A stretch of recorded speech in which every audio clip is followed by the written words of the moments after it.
Assalamualaikum teman-teman, perkenalkan nama saya Alia Sabrina Fathia Rahma dari kelas 11. Saya akan mensosialisasikan mengenai pemanasan global. Pemanasan global itu berkaitan dengan suhu bumi yang meningkat karena efek rumah kaca yang disebabkan oleh peningkatan konsentrasi gas rumah kaca di atmosfer, seperti karbon dioksida dan metana. Peningkatan suhu ini mengakibatkan perubahan dari perpindahan kalori di berbagai komponen sistem bumi. Misalnya, permukaan laut menyerap lebih banyak energi panas yang menyebabkan peningkatan suhu air laut. Selanjutnya, saya akan membahas penyebab pemanasan global. Yang pertama adalah emisi gas rumah kaca, yang kedua adalah pembukaan lahan seperti penggundulan hutan untuk pertanian, perkebunan, dan pemukiman yang menyebabkan hilangnya penyerapan karbon alami dan pelepasan CO2 ke atmosfer. Yang ketiga dari sektor pertanian dan peternakan yang menghasilkan emisi metana dan nitrogen oksida. Metana dilepaskan dari sistem pencernaan ternak dan pengolahan limbah, sedangkan nitrogen oksida berasal dari pemumpukan dan pengolahan tanah. Yang keempat adalah kebutuhan energi yang terus meningkat menyebabkan peningkatan penggunaan bahan bakar fosil. Proses produksi dan pembuangan limbah bahan fosil yang dapat berkontribusi terhadap emisi gas rumah kaca. Berikutnya, saya akan membahas fakta-fakta perubahan lingkungan akibat dari kenaikan suhu bumi. Yang pertama adalah es di kutub mencair. Pada dekade terakhir terjadi peningkatan pencairan es di kutub yang disebabkan oleh peningkatan emisi gas karbon dioksida yang menyebabkan pemanasan global. Yang kedua adalah perubahan pola curah hujan dan kekeringan yang disebabkan oleh pemanasan global. Dampak dari pemanasan global.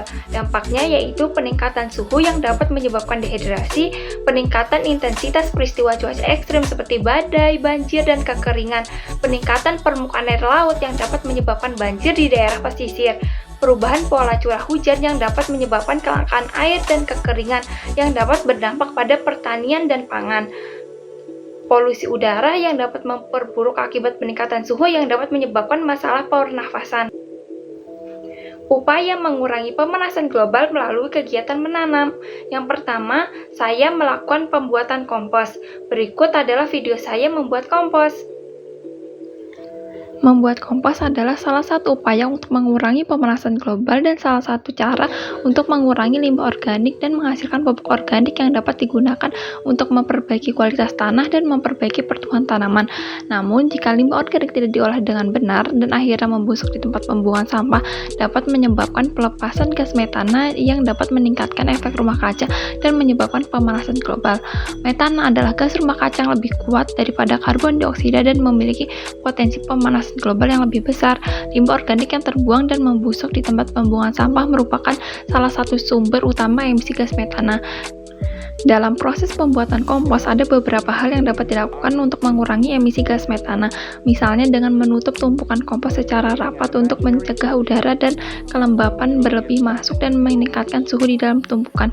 Saat suhu meningkat, bakteri akan bekerja lebih efektif dan menghasilkan lebih sedikit gas metana. Dengan menghasilkan kompos yang baik dari limbah organik, kita dapat mengurangi limbah yang berakhir di tempat Dengan menghasilkan kompos yang baik dari limbah organik, kita dapat mengurangi limbah yang berakhir di tempat pembuangan sampah, mengurangi emisi gas metana, dan pada akhirnya membantu mengurangi dampak pemanasan global. Yang pertama ada sisa sayur dan buah yang sudah tidak terpakai, tanah pupuk, dan unsur coklatnya aku menggunakan sekam dan daun kering. Dan bioaktivator yang aku gunakan adalah air cucian beras yang sudah didiamkan selama 2 hari, dan ini aku menggunakan wadah ember yang sudah dilubangi.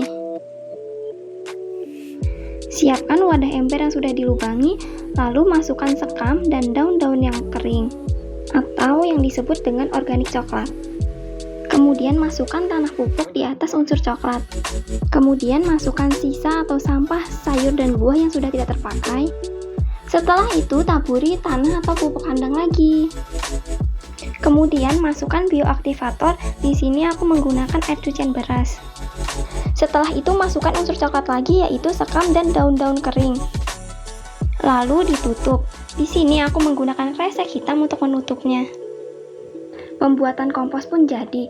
Setelah itu, tunggu 3 atau 4 hari untuk memasukkan sampah dapur ke dalam sini.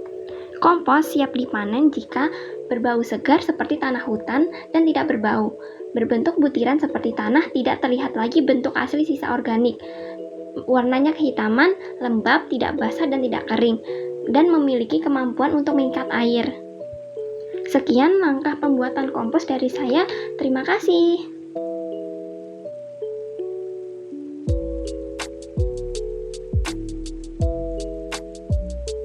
Yang kedua, saya melakukan reuse, menggunakan kembali sampah plastik menjadi pot untuk tanaman. Dengan menggunakan kembali sampah plastik akan mengurangi limbah plastik yang akan terbuang sia-sia dan akan merusak lingkungan. Ketika sampah plastik dibuang ke tempat pembuangan sampah atau dibakar dapat menyebabkan emisi CO2 ke atmosfer. Dengan melakukan reuse sampah plastik, kita akan mengurangi jumlah limbah plastik yang dihasilkan dan mengurangi emisi CO2 yang terkait dengan pengolahan sampah.